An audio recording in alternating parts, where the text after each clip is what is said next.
There's just something about demons that has both intrigued humans over the years, but also scared the living daylights out of most sane folks. I'm personally against the practice myself. What about you? Not for me, thanks. The world is scary enough as it is. Very good take. Very good take. Oh, before I forget, good evening, demon lovers of the interwebs. I'm Alexa, a resident ookie spooky girly, and I am so thrilled to be collaborating today with this fantastic human. Hello, spooky people. I'm Amanda, certified nerd, and I am also super thrilled to be here with Alexa. So much fun to host with you. You, likewise. I hope you're prepared though, because these are the top 5 real demons that would scare even Ed and Lorraine Warren. Ooh. Number 5, Pazuzu. Pazuzu would be a demon that would terrify Ed and Lorraine were they to deal with a case involving Pazuzu in real life. Pazuzu is an extremely powerful demon who is the main antagonist of the Exorcist series. The entity plagues Reagan McNeil, possessing her and almost fully claiming her. Even though the demon is expelled and Reagan's soul is saved, it costs the elder priest who helps her his life and Damien Karras, the younger priest, something far worse, his soul. In the newest chapter of the Exorcist franchise, it appears that Pazuzu may have grown in power, possessing not 1 but 2 girls at once. However, it's also possible that Pazuzu has made a friend or perhaps recruited a fellow demon to join them in their evil plan. But it's been implied and suggested that this is a more synchronized possession, where the demon plaguing the 2 girls, whether it is Pazuzu or is not and is just pretending to be, can take hold of both of them at once. We'll have to wait and see if this is actually one entity and if the film marks the return of Pazuzu or not, as Exorcist Believer comes out later this month on October 27th. Pazuzu is one of my worst fears personally. When it comes to the initial Exorcist movie that Pazuzu appeared in as the demon possessing Reagan, I was terrified to watch it. I remember going to Halloween movies and us putting on scary films to watch, and for me, Exorcist was always one of the most terrifying, the one that haunted me the most after I left. This was because Pazuzu felt like such a smart and indomitable threat in the first film. This was a demon that refused to be bested even when the cavalry were called in, even when priests who had experience dealing with demonic possession were finding many of their usual tactics basically failed them. And the fact that Pazuzu does harm to its hosts, altering the way that they look, also haunted me. The idea of something living inside you that fundamentally changes you as a person, that's honestly pretty horrifying to me. I have to imagine that despite all their experience working in the field of the supernatural, Pazuzu would still shock and surprise Ed and Lorraine as well. After all, they have dealt with objects that are possessed more often than people being possessed, and not on a level like I would say what Pazuzu does to those it torments. We're talking life or death scenarios here that feel like they're completely out of your control, where people were literally willing to put their lives on the line to defeat Pazuzu because of how dangerous this demon seems. Number 4, Behemoth. The very mention of this ancient and monstrous entity conjures images of unparalleled terror. The demonology of Ed and Lorraine Warren, renowned paranormal investigators, often delved into the darkest corners of the supernatural, but even they might have shuddered at the thought of confronting Behemoth. Okay, no, not the ride at Canada's Wonderland. I'm talking about the mythological beast that dates back to the beginning of mankind, and whose name is now an adjective, for any large or powerful being. The name Behemoth originated historically from the archaic Jewish name for hippopotamus, and is best described as a beast from the biblical book of Job. He is a form of the primeval chaos monster created by God at the beginning of creation, being paired up with other, chaos monster Leviathan, and according to later Jewish tradition, both would become food for the righteous at the end time. Hey, if I wind up qualifying as righteous, can I just have a funnel cake instead? Once again, not any kind of reference to the theme park. These beings came first, but now I'm kind of in the mood to tackle a roller coaster. In religious and mythological texts, Behemoth is a primeval force, a creature of immense power and malevolence. Its name alone evokes fear, as it's often associated with, chaos, destruction, and chaos on an apocalyptic scale. Described as a colossus monstrous being, Behemoth is often depicted as a grotesque combination of various animals, a nightmarish fusion of strength and ferocity. He is said to take the form of a colossal large elephant with pitch black eyes covered in white scales that appear to be falling off, and has teeth the size of Mount Everest. Its mere presence is said to bring about cataclysmic events, shaking the very foundations of the world. One can only imagine the sense of dread that Ed and Lorraine, who confronted numerous supernatural entities throughout their careers, might have felt in the face of such an ancient and malevolent force. Behemoth represents the embodiment of the darkest aspects of the human psyche, a symbol of the unknown and the terrifying. For the Warrens, who devoted their entire lives to investigating and combating paranormal forces, Behemoth would have been the ultimate challenge, a test of their faith and courage. It is a testament to the depths of their dedication and strength, of their convictions that they were willing to confront such formidable entities in the name of protecting others from the forces of darkness. In the realm of demonology, Behemoth stands as a symbol of the enduring power of fear and the human fascination with the unknown. Its legend serves as a reminder that even in the face of unimaginable terror, there are those who are willing to confront and challenge the forces that seek to harm humanity. As, a lot of us contemplate the legend of Behemoth and the fearless pursuit of truth by individuals like Ed and Lorraine, we are reminded that the human spirit has the capacity to confront even the most terrifying of demons, and in doing so,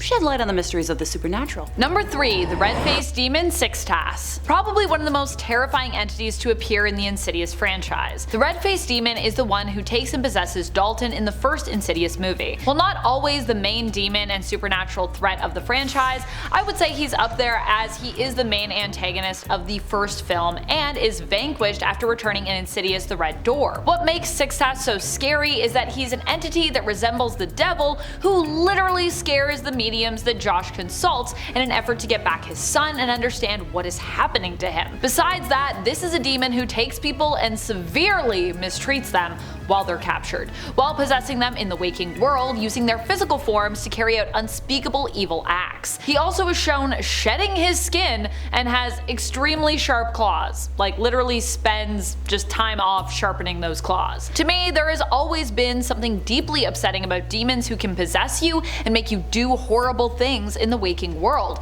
The feeling of losing control to the point where you're forced to do things you know you would disagree with, all while not even being aware of really what you're doing because you're locked away in some hellish realm being tormented while not even getting to know what Sixtass is using your body to do. All that's pretty horrifying, I'd say. I have never been a fan of possession when it comes to horror movies. I don't like possession in real life, but in movies I'm like, that's terrifying. I don't really understand why Sixtass comes and takes people so that they can move into the real world through them, but like many demons out there, it probably has to do with the fact that they want to feel greater than they are. They enjoy causing harm to others and feeling like they exist on the physical plane. It gives them a sense of control. I feel like many demons, like people, just want to be seen, and so they kind of lash out. But then again, demons like Sixtass are also frightening because, unlike people, they can't really be reasoned with. Ed and Lorraine could even end up taken by Sixtass themselves if they attempted to come after the demon for the harm they had caused the Lamberts. In Insidious, it seems like no one really wants to have to deal with this demon, even those that are tasked with the job of doing so as experts, which I get. I don't think I'd even be able to accept or consider a job like that. It's honestly so frightening. Number 2, Beleth, a king of Down Under. No, not Australia, you comedians. Hell. Out of today's entire list, he probably commands the most demons out of anybody. Ready for this? 85 leagues. Personally, I wouldn't be able to handle that kind of responsibility. I'm barely able to command my own life as it is. He tends to go by a couple of different names though, such as Beleth, Beleth, and Beleth. Very fond of alliteration, I see. When summoned, he originally appears as a terrifying dark knight on a horse.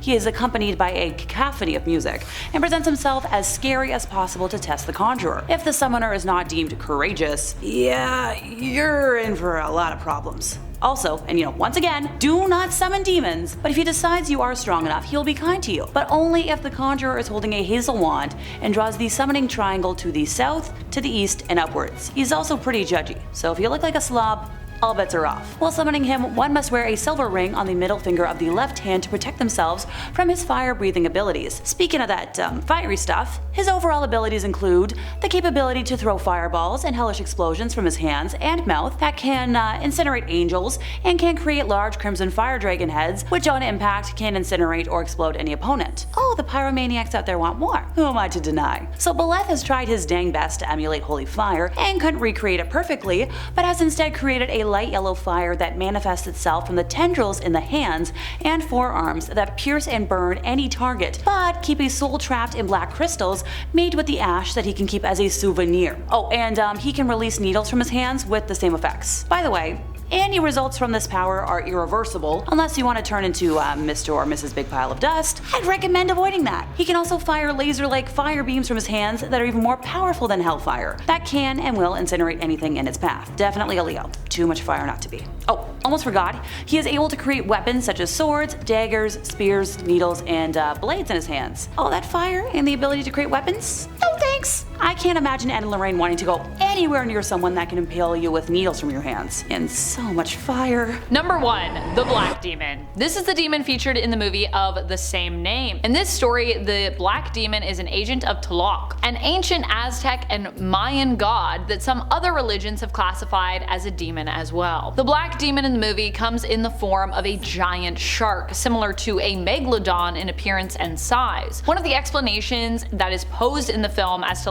why this creature is here and what it's doing, suggests that the black demon was actually sent by Tlaloc to attack as a result of negligence when it came to an oil rig out on the ocean whose company had basically done nothing to investigate or mitigate oil spills. If I were Tlaloc, I would probably be pissed too and send out the black demon to take revenge on humanity for all their greed and all the harm they've done to both the sea and the land. Needless to say, were Ed and Lorraine adrift on a dinghy out in the ocean and confronted by the black demon, I feel like it would be a pretty terrifying experience for them, despite their demonology experience. I mean, demons that can't be seen but whose presence can be felt, who exist on another plane of existence, that's one thing. A demon who is literally a giant megalodon that exists in the real physical world is entirely another. We aren't just talking about being chased by ghosts here, we're talking about being hunted by a believed, mythical, but it apparently turns out real beast that exists beneath the ocean surface. I think the other thing that has always frightened me about sharks is that they're straight up predators